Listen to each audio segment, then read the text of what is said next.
So it's 7:33 p.m. and with 4 members of 7 present and 1 guest, Cecil Wade, I'll call the meeting to order. There is no one from the public, so there'll be no public comment. Next item is the approval of the minutes from October 13th of 2020.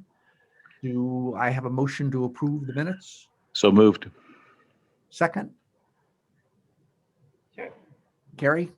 Yeah. And so the meetings are, that the approval of the minutes from 10/13/2020, boy, that seems like a long time ago, are approved. Castus installation update. The Castus has been up and running for 7 months now, or 6+ months at least, and it's humming along. It's singing. It's creating harmony. I did a little analysis today of what we've been able to accumulate in terms of programming. Last week was an atypical week because it was just after the holidays. We did 18 different meetings last week. I think all of them using GoToMeeting or Zoom or YouTube.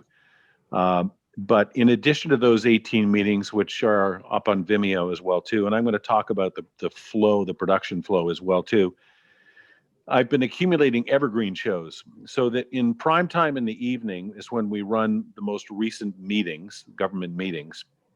But in other day parts, I'm trying to create, Carrie, you can empathize with this. I'm trying to create, a television station that people might want to watch, having already seen the government meetings. So I've been building up a backlog of what I call evergreen shows, programs that are pretty much timeless, but definitely relevant to a local audience. That includes 34 of the Community Matters series that we've done over the years, 5 Inside Town Hall shows. I've got 31 programs courtesy of the Darien Library, 32 programs from the Darien Men's Association, 13 from the Greenwich Men's Association, 3 from the Ferguson Library in Stamford. Our sister station in New Canaan, NCTV, has given us 10 evergreen shows.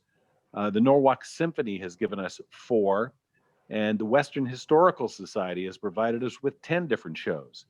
So all of those are in a ever-changing rotation, along with 26 different promos and bumpers and 37 different PSAs. And we're just barely scratching the surface of the Castus's memory. I don't think we've hit 10% of the capacity. Even though some of these shows are ginormous. We did I think it was Parks and Recreation Commission last night that ran 2 hours, and that was done on GoToMeeting. And when I downloaded it, was 9 gigabytes. So I'll talk more about the production flow, the COVID workflow. But the programming is going really well. We're not missing anything, and it's actually, even though I'm doing 95% of the work, Cecil's helping out doing some of it as well too. It's DIY television. Everybody's producing their own GoToMeeting or their own YouTube, and Mike we'll talk about what we're doing in terms of staffing, administrators or helpers for those programs. But it's really easy. They just send me a link the next morning. I get a link from them, download it, and then I go into the rest of the production. So the Castus is working great. I went into the booth today for the first time in maybe 2 months, because I've been running it all by remote control. And we've been doing some live Zoom and GoToMeeting meetings. And to do that, I had to leave all the equipment in the booth on. But when I got into the booth today, because it's in the upstairs of the auditorium was, I don't know why the heat was on in the auditorium. There's nobody there, but the heat was on. And being in the balcony on the second floor, it was really hot in the balcony, and it was uber hot inside the TV79 booth. I'm guessing it was about 85 degrees in the booth. And I conferred on this with Cecil and with Mike. The cooling fan on the Castus sounded like a DC-7 warming up to take off. It was really running fast. And the Castus actually allows me to take a look remotely at its internal temperature. I don't have to do a probe or anything. The internal temperature earlier today was 117 degrees. It's now cooled down to a more palatable 115 degrees. And the tech support guys at Castus tell me that's not bad, that their Castus was running at 125. So I'm working with Cecil and Mike to send off a note to the folks in town hall to see what we can do to deal with the heat situation, because that little booth that we operate out of, I turned off some of the equipment that we're not using right now, but the other stuff has to stay on to be able to do live remotes. I don't want to wear that stuff out by getting it too hot. So that's a kind of a long answer to how's the new Castus working.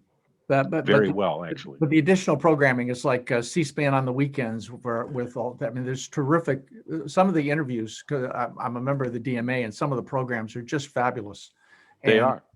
And it fits with the viewers who like public affairs would like the programs that are on. Can I ask your permission to postpone item 4 until Dave Deaver joins us, or till we get to through new business? Sure. So Jim, do you want to do the budget update? Yeah. Let me talk about, do we want to talk about COVID workflow? Yeah, go ahead. Okay. Let me explain how a program gets on our air. And you're all, if you're involved with programming, you'll understand what this all means, but I'll keep it in layman's terms for our audience at home as well too. We record a show either live or using GoToMeeting or one of those other virtual platforms. They send me, or I get the video out of that. I download that, and because so many of these meetings are now GoToMeetings, and it's like 14 different little thumbnails of people talking up there. One of the benefits of the pandemic is I finally learned how to edit video. And I am now adding lower thirds and logos to every one of our programs. So every 7 to 10 minutes, up comes a lower third saying, this is the Planning and Zoning Commission meeting of January 21st. And there's a little TV79 logo in the corner. So I upload that to Vimeo. And because we're still working on trying to get the static IP address into the Castus, the way I get the program from my computer into the Castus is using Vimeo as a file transfer mechanism. So I upload it to Vimeo, and some of these are like 9 gigabytes high. Vimeo does its magic and squishes it down to like 1.5 or 2 gigabytes. Then when they finish their processing, I download it from Vimeo onto the computer in the booth. Then I have to upload it from the computer in the booth into the Castus. So there are a lot of steps involved. Oh, by the way, after it's on Vimeo, there's another step involved to put it on YouTube and to Facebook. But, you know, I've got this down to a science, and Mike is, you know, helps out a lot in terms of helping move some of those meetings over to those other platforms. When we get the new internet installation, it'll be about half as much work. Then I program the Castus itself using all these elements, the most recent shows, the evergreens, the promos, the bumpers, the PSAs, etc. And a good example of that, like a typical day I looked at this week, we had 28 different shows in one day. Some of them were 2 hours long, some of them were 10, 15 minutes long. But the program day itself had 57 total elements, which had to be added one at a time. So what I do is I create a program rotation from roughly 9 o'clock in the morning until midnight, and then I repeat it from midnight into the next day. I don't think I need to be super creative at 2 or 3 o'clock in the morning. There's not a fresh audience that's dying for something they haven't seen already. But that's, you know, I do that on a daily basis. And every time there's a show that's coming up, before that show goes on the air, there's a dynamic slide that says, coming up. And it draws from the Castus the next 5 elements that are on the list. I don't list the PSAs or the promos, but it will tell you what's coming up. What are the next 5 shows that are coming up in the next 6, 7 hours? so that people who are watching at home have a sense of, oh, okay, there's something coming up at 7 o'clock this evening I might want to come back and take a look at. That's on the Casta side. I think still on the Vimeo side, I think that's where a lot, if not most of our viewership is, because people have been trained. They now expect that meetings of importance will be quickly processed and put up on Vimeo, usually within 24 hours. In some cases, within an hour and a half, I can take a show that was recorded live and have it up on Vimeo. People talk at meetings. The Board of Finance was talking the other night about, oh, you'll have to check the Vimeo on such and such, or oh, that'll be on Vimeo. We've turned it from a brand name into a verb or a noun as it is today. And one of the things I've been doing that got some nice compliments from the Board of Selectmen at the quarterly reports the other day was I've been calling out on the program guide and on the Twitter feed any of the meetings dealing with the 7-Eleven application. This is the 7-Eleven that wants to take over the Duchess location at the east end of town, and there's some controversy over that. I'm not getting involved in any side of the issue. We're all about just making the process transparent. And early on in the discussions about this, I remember seeing emails from some cranky neighbors who said, nobody told us about this. This is a hidden secret. Well, the process had been going on since the summer. There had already been 3 public meetings of the Planning and Zoning Commission. So as this became much more aware, the land use boards, P&Z, the police commission, because they were looking at traffic, the zoning board of appeals, they all started getting emails from angry constituents. I'm opposed to this. Here's why. Those are posted publicly. So I took all of those emails and I scraped 150 email addresses from Darien residents who had spoken up, 99% of them, in opposition to this measure. And I treated them as opt-in participants in our program list. And I've been sending them specific emails, as I did today. I'll copy you all on it later, about last night the Zoning Board of Appeals heard about the traffic conditions, and next Tuesday there's another public hearing with P&Z. Getting lots of compliments off of that. So, and that's what one of the Board of Selectmen members said as well too. Thanks for going the extra step. Again, not taking sides on this, but just trying to, touch the nerve of what's obviously of concern to people in the community. Okay, that hopefully answers that question. And and jumping on to budgets. Yeah. Oh yeah, budget. We have everybody. Kate Bush has done a phenomenal job in us making sure and working with Jim to make sure we have someone assigned to do every meeting who's on the committee. And if there's no one on the committee who wants to do it, Cecil's as trained videographers. Here's Dave Deaver coming in now. Has trained some videographers, and they're going to be taking over some of the meetings so that right. they can get some hours in, and so far it's worked out pretty well. Our poor videographers have lost out on badly needed income. They're not trying to make aspirations of becoming full-time television people. Some of them are in school. One of them's a housewife. One of them's in high school.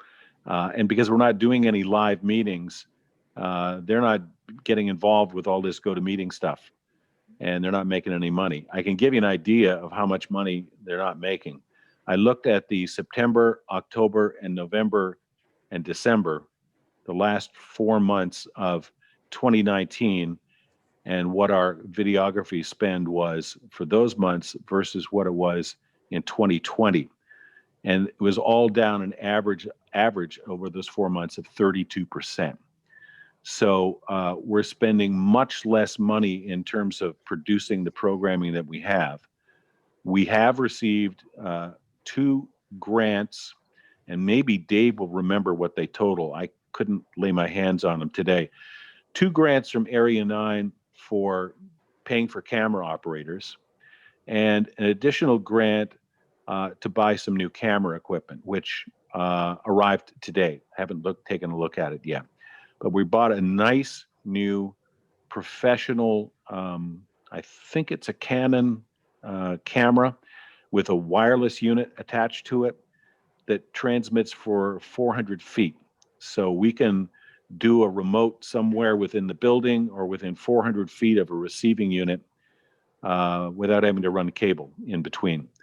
And I'm coming to appreciate, after Cecil's hard educational efforts over all these years, how important the quality of the video that we put on the air is, and on Vimeo. So we're using, a decent frame rate. We're trying to make everything, widescreen. Was it 1080 by whatever it is? So that there's a consistency. So some of the shows aren't blocked off like this, and then the others are window paned, or what do they call it? And I think that's why it's important that when we get back to doing, live events outside of the rooms where we have cameras already, we've got a good camera to now be able to shoot that with as well too. Dave, do you remember how much the operational grants were that we got? There were 2,500. 2,500 each, wasn't it? Yeah. I think there were two of them. So we've got more than enough money from Area 9, in addition to what the town has given us, that looking forward into the next budget year, we are requesting of the town less money for camera operators, given that we're spending an average of 32% less so far since July 1st, and that we've got sufficient funds on the Area 9 side as well too, that I think we were trying to do the right thing in terms of telling the town we don't need as much as we have needed in years past. But we may find a way to use some of it. So Dave is here, and so let me go back to agenda item number 4. And when we all get together, we'll do something in person. But Dave is stepping down as general manager of TV79, but staying on the board, and we're actually retiring the position. So he will forever be general manager emeritus of Darien TV79. And Dave was at TV79 before Jim was, where you were driving tapes up to Cablevision in Norwalk, weren't you? That's correct. Yeah. For 2 to 3 years before Jim joined you. Yes. SneakerNet. Yeah, SneakerNet. Ironically, that's how pay-per-view. They actually used to give guys the TCI roller skates out in Denver to do their SneakerNet service. But Darien TV79 would not have existed without you, and would not have prospered over all the years. So, but I'm delighted that you've decided to stay on the board. So, bravo. Thank you. But so Cecil has agreed to become the Chief Technology Officer of Darien TV79, and more formalize the role that he's been playing for the last year, or more than that, since before the pandemic started, because he's been the link to Kate in being able to do the RTM meetings and a lot of other meetings. So that gets into the discussion of Darien TV79.com, which all starts with getting the static IP address up and running, and that has been an interesting exercise over the last 4 months. 4? It's a lot longer than 4. I would say it goes back around to August, probably, I guess. I think it was earlier than that, wasn't it, Jim? It not- feels You like went into about July, 15 yeah. years. Yeah, but it was before school started, because we were worried about getting to the Board of Education IT department before they got inundated with the start of school. So can you bring us up to date on where we are in getting the static IP address? And that also then reduces some of the steps that Jim has to go through to get the meetings up. Well, the great news is that we finally found somebody, and I swear to you, I'm such a I'm getting so Sam, senile. But yeah, Sam, what's his last name? I only see Oh. the Sam. Anyway, Sam is both competent and earnest, and committed to doing a great job. And it really took us a long time to find the guy who would really help us. But he, a couple of weeks ago, genuinely just cut through all the crap. And we now we do have coming into the wire in the booth, we have the external IP address that is addressable. So now we just need to pull it from the plug on the wall down into the Castus. And to do that, we need to put a firewall in there. One of the many problems we had with it was that Cablevision put a firewall in, but they put it in down at the machine room on the first floor, where the computers are down there, where we had no access to it. And it was programmed not to pass the external IP address through. So, that was really frustrating. Well, Sam helped us. We moved it up into the booth, and I spent some time working on that. I thought, well, maybe we can use this as the firewall. But as it turns out, it has some limitations in terms of what you can do with it, and it will not work. So I'm going to install the firewall that we bought originally early on in the process, and try to make that happen. Unfortunately, between the pandemic and the fact that I wound up selling my house and moving, literally moved on Tuesday of this week, I just haven't been able to get any time to do it. But now that I've moved, as soon as I can shove all the boxes out of the way, I plan to get down there and get that set up. I think at this stage of the game, we have everything we need for me to be able to do it. But I've felt that enough times that I worry that there's still some gremlin that I haven't accounted for. But I do know that we see the external IP address in the booth now, and that is a huge accomplishment.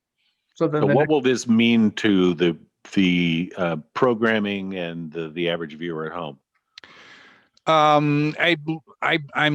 I'm not sure it will mean anything to the average viewer at home. To be honest with you, it will streamline the process flow for making stuff happen, because right now for example, for you to work on the Castus, you're coming in through, I think, PC Anywhere to the AnyDesk, yeah. AnyDesk, that's what it is.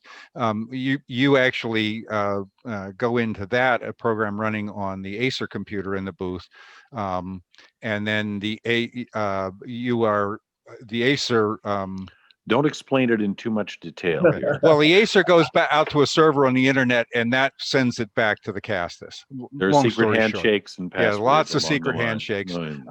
But once we get the external IP address, a couple of things become possible. One is that you, Jim, or anybody else who's actually doing any programming on the Castus will be able to go straight into the Castus on the internet with no intermediaries. And anytime you simplify that flow, you increase its reliability, you increase its speed. So that's all great news. It will also make it faster to move stuff up to YouTube, and get that's going. You've had an amazing amount of success actually doing live shows via YouTube and Facebook, and I think it will improve that process flow as well. And so it'll be much cleaner looking, I think. Yeah, absolutely. It'd be cleaner. Importantly, we are, I'd say, somewhere between 2/3 and 3/4 of the way to actually having a fully functional website. I mean, it is functional. The stuff that we don't have currently on there is we do not have a live feed, and what's the other? I'm drawing a blank, Michael. No, the live feed is the next thing, and then we want to put in the programming elements. Right. The thing that was so the live feed is the first thing, and the second thing is we'd like to be able to just be able to multi-window the program itself, the video, with the supporting documents, so the minutes or any documents that go along with it. There's a separate problem associated with that, because it's not possible to show. I'm sorry, I'm going to be a little technical here. It's not possible to show HTTP content within an HTTPS window. That used to be possible. You'd get warnings, but it was possible. It's just impossible now. All of the documents for the town of Darien are served off of an HTTP server as opposed to an HTTPS, and we need to encourage the town of Darien to move to HTTPS. Everybody on the planet is moving to HTTPS.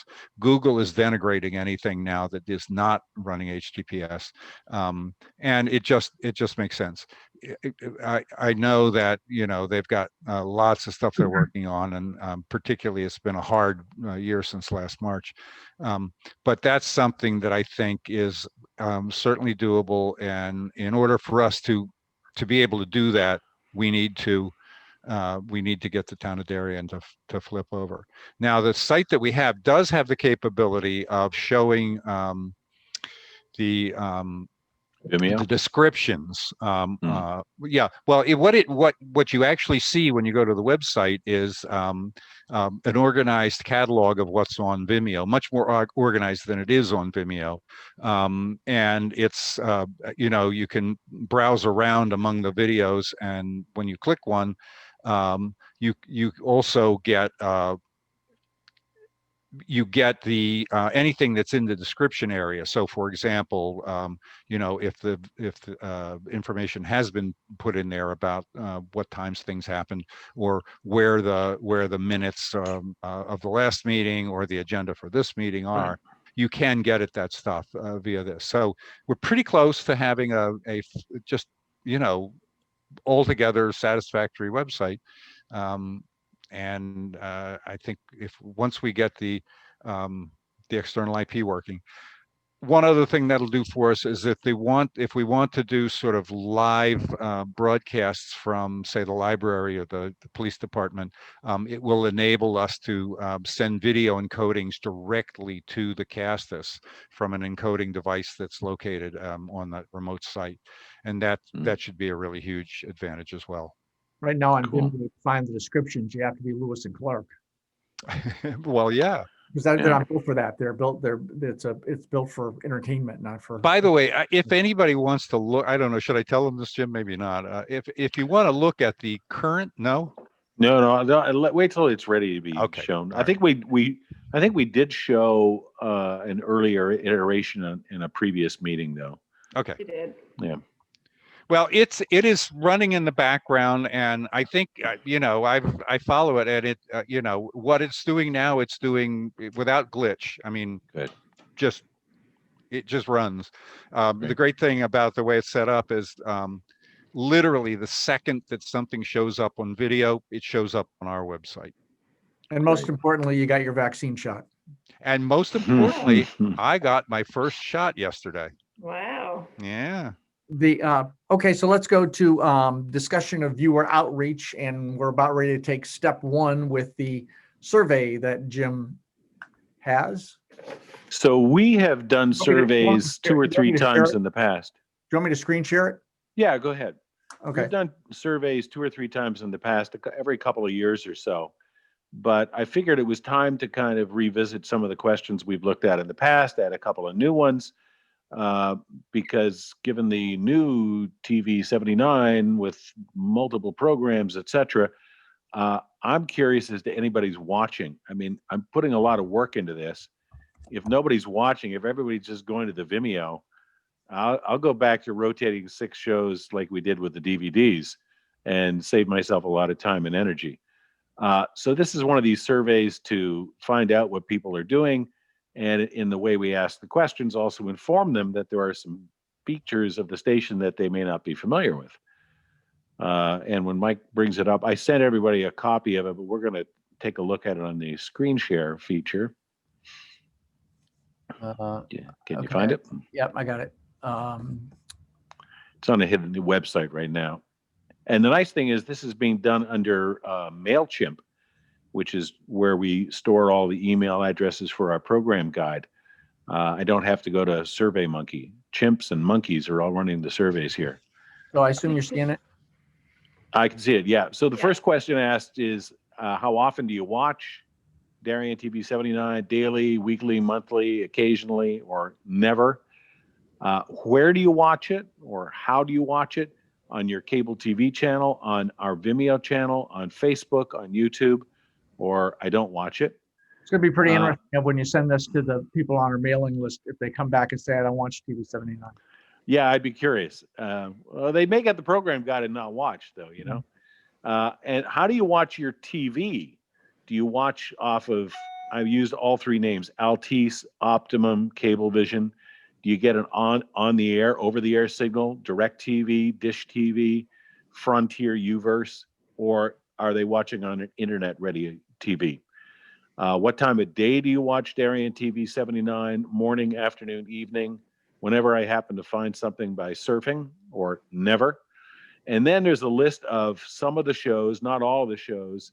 And I'm asking people, do you watch Board of Selectmen, Board of Education, Board of Finance, P&Z, EPC, Parks and Rec, RTM and its committees, Police Commission, Community Matters, Inside Town Hall, Darien Library, because I want to find out for their sake, because they've been very gracious in sharing their programming, and other shows, because there's a bunch of other stuff that I mentioned on the Evergreen variety. How do you watch programs on Darien TV79? Do you watch live coverage of meetings, or do you watch recorded meeting replay on cable, or do you watch the replay on Vimeo, Facebook, or YouTube? This, I think, will be the most telling as to how people like to consume their television. And I'm not going to prejudice. I've already told you what I think the answer is going to be. If you have the ability to select all three? Yes, you can select all three if you want to. These are all open answers, I think. Do you get the program guide? Yes, no. Oh, no, but I'd sure like to get it. And just send us an email. An open-ended question on what other kinds of programming would you like to watch on Darien TV79? The last time we asked this, we got all kinds of different things, from high school sports to a variety of things, which prompted the next couple of questions, which I added today. Do you watch Board of Education meetings? This is a huge constituency, and their meetings. The chairman of the Board of Ed reached out to me to have a conversation that he wants to make nice and be cooperative, and I think they're doing a much better job than they did several months ago, because they're on everything except your kitchen toaster right now. Their meetings, you can watch them live on their own YouTube channel. You can watch them live on their GoToMeeting or Zoom channels. We replay them on our cable channel. We replay them on our Vimeo channel, and they replay them themselves on their own YouTube channel. Some of the meetings for the Board of Education, I think, like the one that was held the other night, by the time I was pulling it down off of YouTube, it had 450 views. And that was just hours after the meeting ended. So I think a lot of parents are watching it on those platforms because they don't carry it on their own school channel 78. Another kind of question to inform as much as to find out. Do you follow our Twitter feed? No, I didn't know that you had one. Or yes, or no, I don't. And do you watch Darien school programming on the cable channel 78, also known as Blue Wave TV? Or do you watch DAF Media? That's the Darien Athletic Foundation Media Group.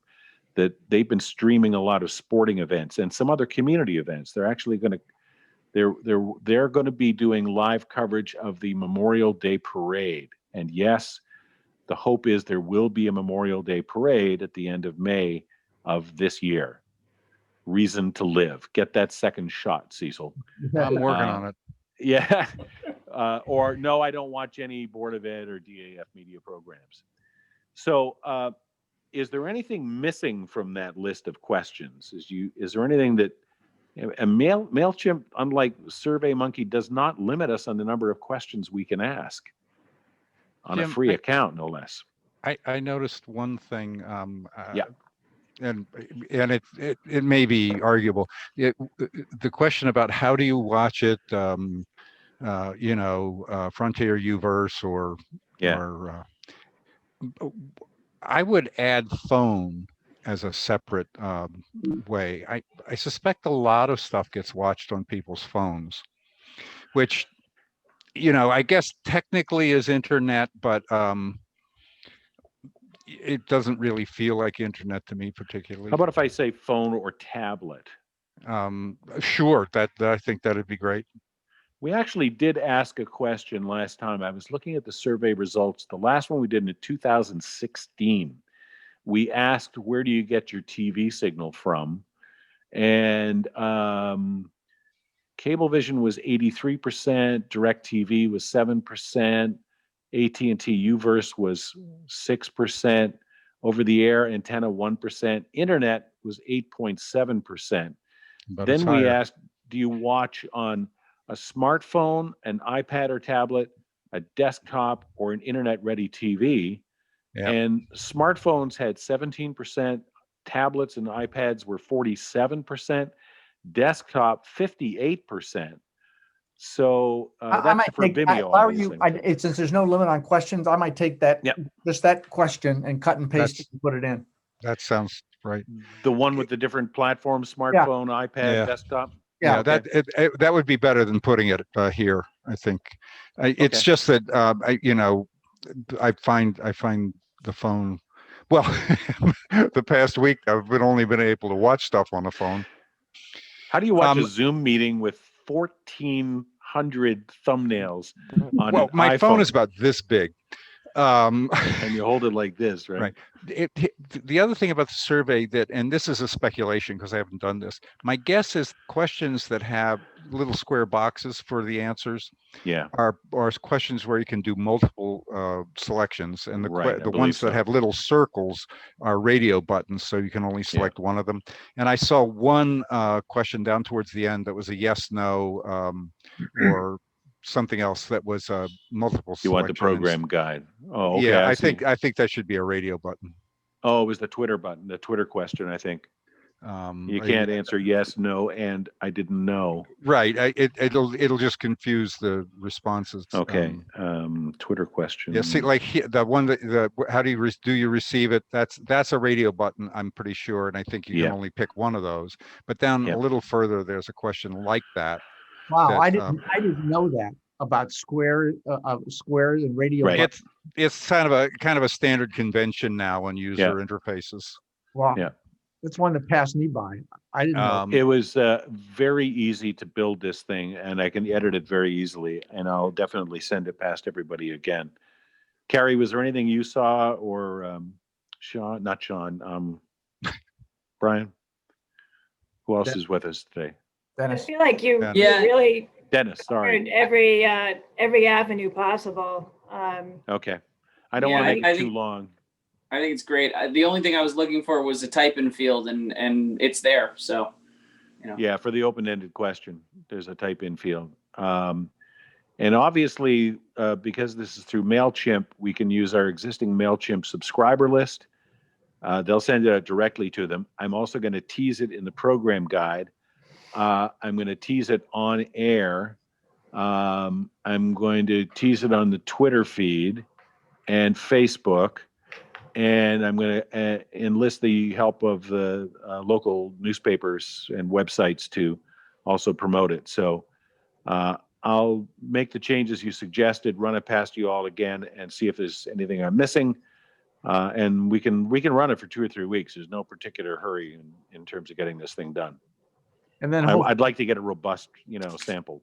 And then hopefully by the April meeting, we will be ready to go with the website, and then we can talk about engagement and Carrie, you brought up at the last meeting of, all right, so what's an outreach program? And, is our role just to carry the meetings and put them up, or to help the audience engage with the program? And maybe there's a more robust Facebook outreach strategy that will allow us to just there are a lot of new people moving to town. Mhm. Yeah. And Yeah. And how?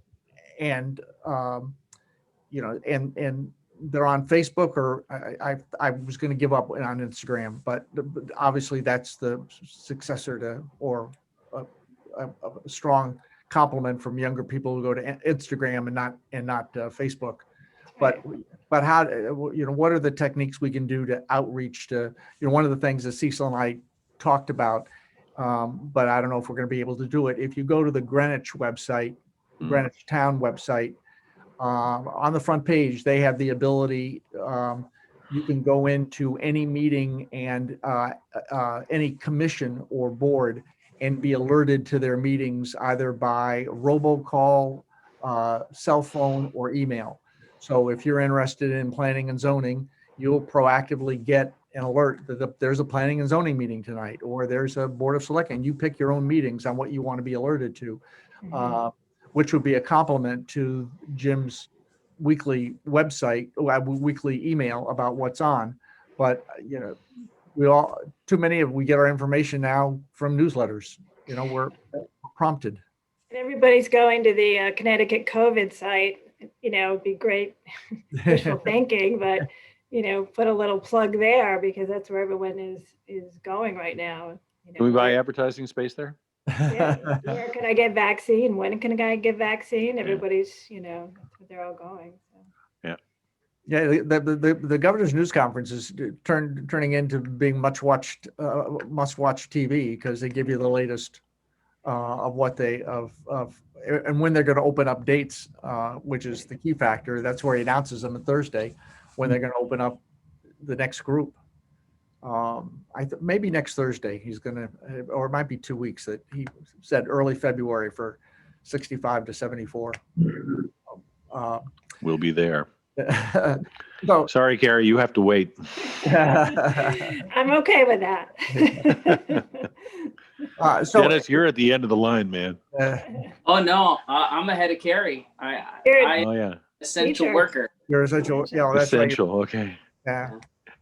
It's really interesting watching how the different states do it, and I don't know what it means with Biden saying today signing something about federal guidelines. So it's I don't know if Lamont was made co-chair of the Democratic the co-counsel of the governor's COVID committee.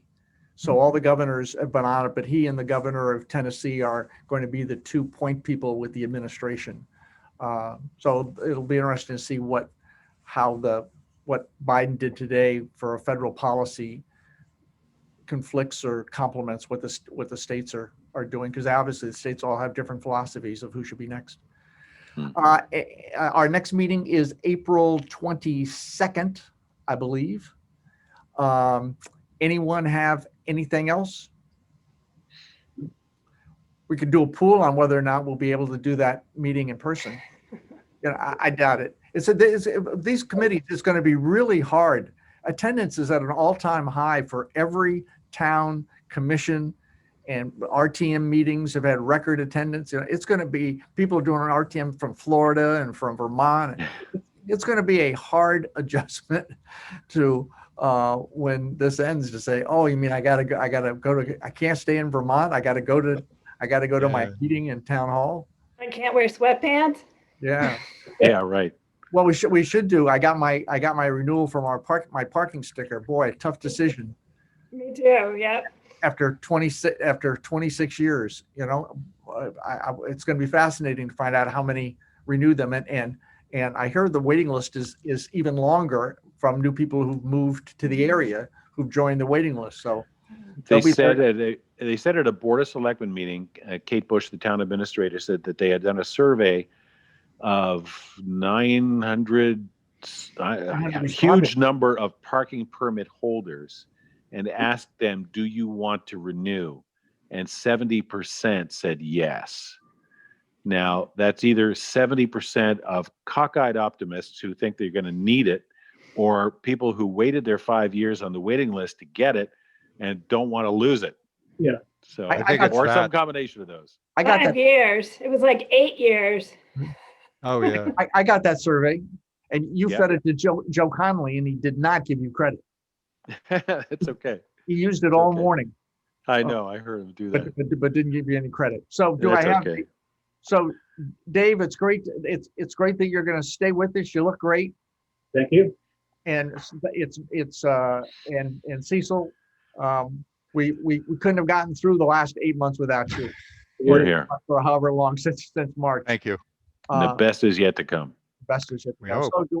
So with the Yukon women playing Tennessee starting at 7 o'clock, do I hear a motion to Right. So adjourn? moved. Second. Second. We are adjourned. Stay safe, everybody. We'll see you April 22nd, and Dave will send out the survey so that we can get that out, and we'll have the results, and you can send out the results in a month or so. Got it. Sounds good. See you later. Stay safe, everybody. Thanks. Dude, See ya. bye.